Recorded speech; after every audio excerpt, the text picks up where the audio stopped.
یہ مناظر ہیں کوئٹہ کے اس ریسٹورانٹ کے جس کی مالک بھی خاتون ہے، ویٹرز اور تمام عملہ بھی خواتین پر مشتمل ہے۔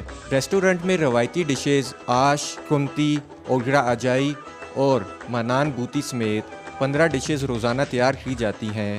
روایتی کھانوں کے شوقین بڑی تعداد میں ہوٹل کا رخ کر رہے ہیں۔ لوگ دوسروں کو بھی دعوت دیتے ہیں کہ ادھر کھانا بہت اچھا ملتا ہے۔ یہ بلوچستان کی تاریخ میں پہلی مرتبہ ہے جو اس طرح کے جو ہوٹل جو اسٹیبلش ہوئی ہے، اور یہاں آل ٹو آل جتنے بھی ہے یہاں فیمیل اسٹاف ہے۔